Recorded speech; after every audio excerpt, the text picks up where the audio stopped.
کی کہانی شروع ہوتی ہے ایک جیل سے، جس کے اندر ایک قیدی کو زنجیروں میں جکڑا دکھایا ہے، اور پھر جیل کے سپاہی وہاں آ کر جیل کھولتے ہیں اور اس قیدی کو گھسیٹتے ہوئے جیل کے اوپر ایک بالکنی میں لے جاتے ہیں، جہاں اس شہر کے لوگ چیختے چلاتے ہوئے نظر آتے ہیں۔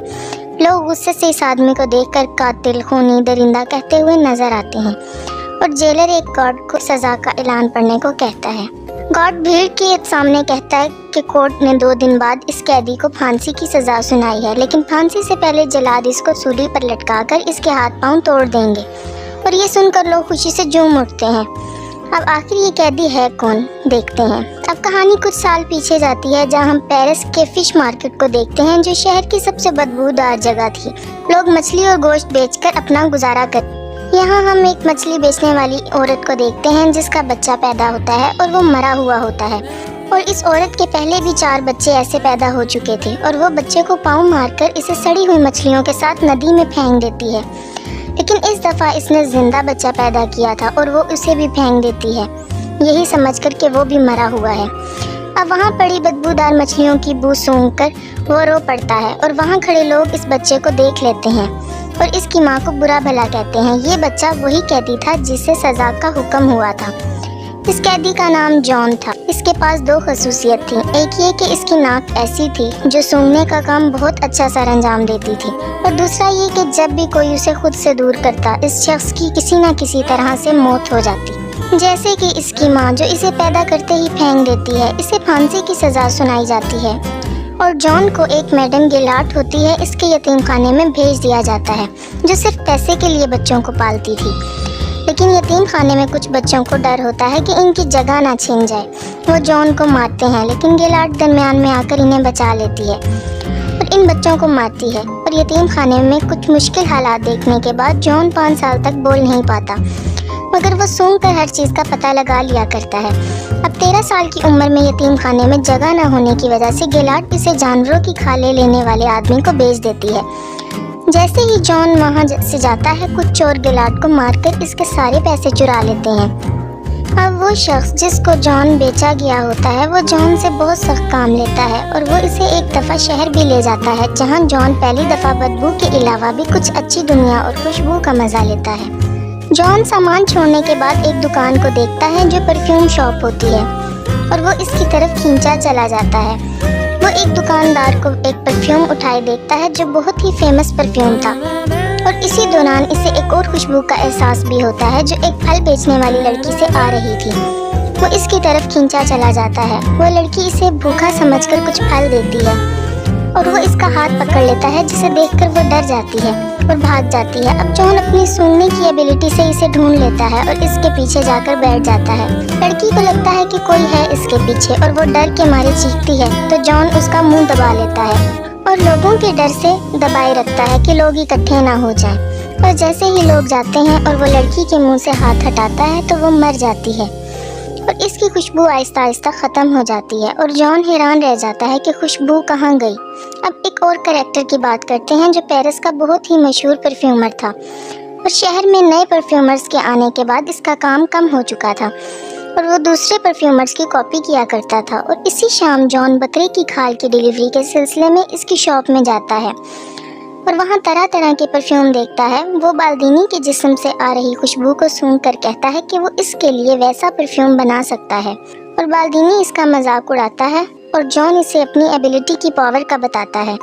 اب بالدینی اسے ایک اور موقع دیتا ہے۔ جان مختلف پرفیوم بنا کر بالدینی کو دیتا ہے، جسے سونگھ کر اسے امور اینڈ سائکی کی خوشبو آتی ہے۔ یہ بہت ہی فیمس پرفیوم تھا، اور وہ حیران رہ جاتا ہے۔ یہ سب دیکھ کر جان اسے بتاتا ہے کہ میں اس سے بھی کئی زیادہ اچھے پرفیوم بنا سکتا ہوں، اور اسے سونگھ کر بالدینی کو اپنی گرل فرینڈ کی یاد آ جاتی ہے۔ اس کے پاس بہت ٹیلنٹ آ چکا تھا۔ اب جان کو وہ گریمل سے خرید لیتا ہے۔ اب اسی رات گریمل شراب کے نشے میں ندی میں گر کر مر جاتا ہے۔ جان کی وجہ سے بالدینی اور اس کے پرفیوم پورے پیرس میں مشہور ہو چکے ہوتے ہیں، اور وہ جان کو اپنے پرفیوم بنانے کے طریقے سکھاتا ہے۔ وہ جان کو بتاتا ہے کہ ہر پرفیوم کے 3 سیٹ ہوتے ہیں، ہر سیٹ کے 4 الگ الگ خوشبوئیں ہوتی ہیں، یعنی کہ ٹوٹل 12، اور 12 خوشبوؤں کو انسان آرام سے پہچان سکتا ہے۔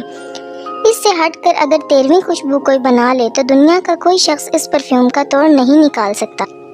یہ بات جان کو بہت فیل ہوتی ہے۔ وہ سوچتا ہے کہ وہ یہ کام کر دکھائے گا۔ وہ بالدینی سے اس کا طریقہ سکھانے کو کہتا ہے اور دنیا کا سب سے بہترین طریقہ دینے کا پرومس کرتا ہے۔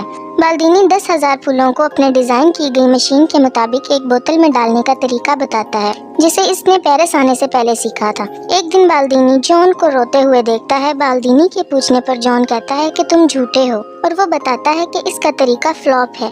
میں کانچ، لوہے جیسی چیز کو بھی بوتل میں قید نہیں کر سکا۔ جان یہ سب دیکھ کر بالدینی کے واقعے کے بعد بے ہوش ہو جاتا ہے۔ اب بالدینی اس کے بیمار ہو جانے سے پریشان ہو جاتا ہے کہ میری شہرت نہ چلی جائے۔ جان بالدینی سے اور کئی نئے طریقوں کے بارے میں پوچھتا ہے۔ بالدینی اسے جانوروں کے جسم کی چربی سے خوشبو نکالنے کا طریقہ بتاتا ہے اور اسے گراس جانے کا حکم دیتا ہے اور بدلے میں اس سے 1000 فارمولاز لیتا ہے۔ بالدینی اسے وہاں سے بھیج دیتا ہے۔ اب جان گراس میں جا کر کام سیکھتا ہے اور جان کے جاتے ہی اس کا گھر ٹوٹ جاتا ہے، جس سے بالدینی کی موت ہو جاتی ہے۔ گراس جاتے ہوئے جان کو پہلی بار آزادی کا احساس ہوتا ہے۔ وہ کسی کا غلام نہیں تھا، اپنے فیصلے خود لے سکتا تھا۔ اب گراس جانے کے 2 راستے ہوتے ہیں، ایک گاؤں سے جاتا ہے اور دوسرا پہاڑوں سے۔ اب وہ پہاڑ سے جانا شروع کر دیتا ہے۔ راستے میں اسے ایک غار ملتا ہے جہاں وہ آرام کے لیے رک جاتا ہے۔ وہ وہاں سکون سے سو جاتا ہے اور کئی دن وہاں گزارتا ہے۔ ایک دن اسے وہی پھل والی لڑکی کا خواب آتا ہے۔ جان گھبرا کر اٹھ جاتا ہے اور اپنے جسم کو سونگھنے لگتا ہے، لیکن اسے کوئی خوشبو کا احساس نہیں ہوتا۔ اب وہ باہر بارش میں جا کر نہاتا ہے، تب اسے احساس ہوتا ہے کہ اس کی اپنی کوئی خوشبو نہیں ہے۔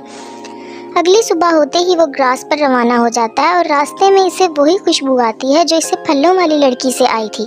وہ دیکھتا ہے کہ ایک بہت پیاری لڑکی ایک بگی سے اترتی ہوئی نظر آتی ہے، جسے دیکھ کر وہ اس کا پیچھا کرتا ہے اور گراس میں آ جاتا ہے۔ اس لڑکی کا پیچھا کرتے وہ ایک محل میں داخل ہوتا ہے جو وہاں کے امیر شخص ریچس کا ہوتا ہے، اور وہ خوبصورت لڑکی لورا اس کی بیٹی ہوتی ہے جو پورے گراس شہر میں سب سے خوبصورت لڑکی تھی۔ گراس میں جان ایک عورت کے انڈر کام کرتا ہے۔ اس عورت کا شوہر جان پہ پوری نظر رکھتا ہے۔ جان ان کے پاس رہتے ہوئے جانوروں کی چربی سے خوشبو نکالنے کے 2 نئے طریقے سیکھتا ہے، اور پہلے طریقے کا استعمال وہ اپنے ساتھ کام کرنے والی لڑکی پہ کرتا ہے، جس میں وہ اس لڑکی کی ڈیڈ باڈی کو ایک بڑے ٹینک میں جانوروں کی چربی کے ساتھ ابالتا ہے، مگر وہ کامیاب نہیں ہو سکتا۔ اور دوسرے طریقے کے لیے وہ ایک طوائف کو پکڑتا ہے اور جس میں وہ جانوروں کی چربی کا استعمال ایک کپڑے پر لیپ لگا کر کرتا ہے۔ جان اسے مار کر اس کے بال کاٹ دیتا ہے اور اس کی ڈیڈ باڈی کو لیپ لگا کر کپڑے میں لپیٹتا ہے، اور پھر اس کپڑے سے چربی نکال کر بالدینی کے سکھائے ہوئے طریقے سے خوشبو نکالنے میں کامیاب ہو جاتا ہے، جسے وہ طوائف کے پالتو کتے پر استعمال کر کے چیک کرتا ہے۔ اب وہ بالدینی کے بتائے ہوئے 13 بوتل کا سیٹ تیار کرتا ہے، یعنی کہ ہر بوتل کے لیے ایک قتل۔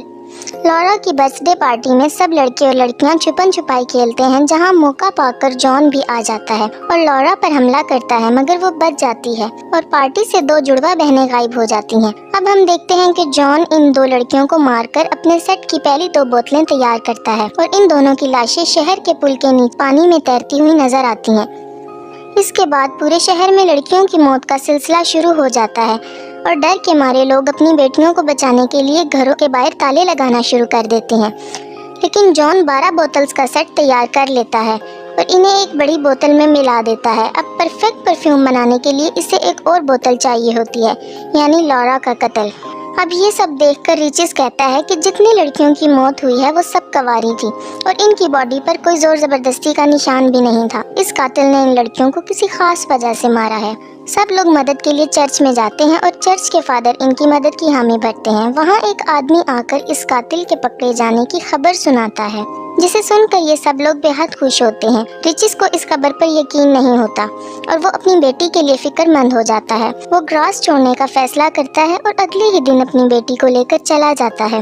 جان شہر سے جاتی لورا کی خوشبو کو فیل کرتا ہے اور ان کا پیچھا کرتا ہے اور اپنی ایبلٹی سے ان کو ڈھونڈ لیتا ہے، اور دوسری طرف طوائف کا کتا اپنی مالکن کے کپڑے اور بالوں کو جان کے کمرے سے نکالتا ہے، جسے دروٹ دیکھ لیتا ہے۔ دروٹ جان کے ساتھ کام کیا کرتا تھا، اور پولیس کی انویسٹیگیشن پر باقی لڑکیوں کے بال اور کپڑے بھی مل جاتے ہیں۔ ریچس اپنی بیٹی لورا کے ساتھ ایک ہوٹل میں رات گزارتا ہے، جہاں وہ اپنی بیٹی کے کمرے کی چابی اپنے روم میں ہی رکھتا ہے، اور جان اس کے کمرے سے وہ چابی اٹھا لیتا ہے اور لورا کے کمرے میں جاتا ہے۔ اب اگلے دن جیسے ہی ریچس کمرے میں جاتا ہے، لورا کی لاش دیکھ کر بے حد روتا ہے۔ اب جان 13ویں بوتل بھی بنا کر کامیاب ہو جاتا ہے اور اسے اپنی فائنل بوتل میں ملا دیتا ہے۔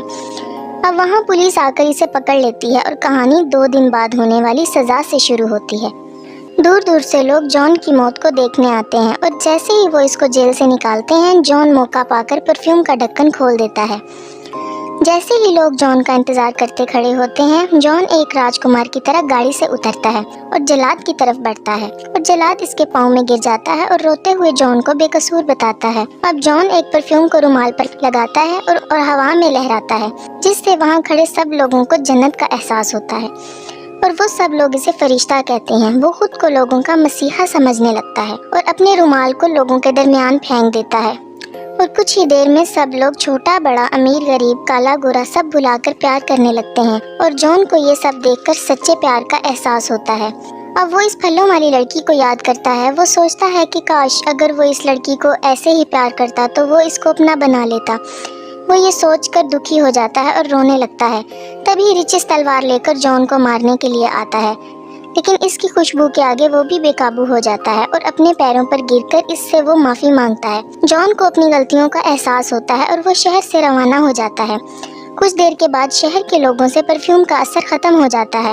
اب جان اسی مچھلی بازار میں جاتا ہے جہاں وہ پیدا ہوا تھا اور اپنی جیب سے پرفیوم کی بوتل نکالتا ہے اور اپنے اوپر گرا لیتا ہے جسے دیکھ کر سب لوگ وہاں پر بیٹھے ہوئے اس کے اوپر پرفیوم کی خوشبو کی وجہ سے گر پڑتے ہیں اور اسے نوچ ڈالتے ہیں اور اس طرح جان کا بھی خاتمہ ہو جاتا ہے۔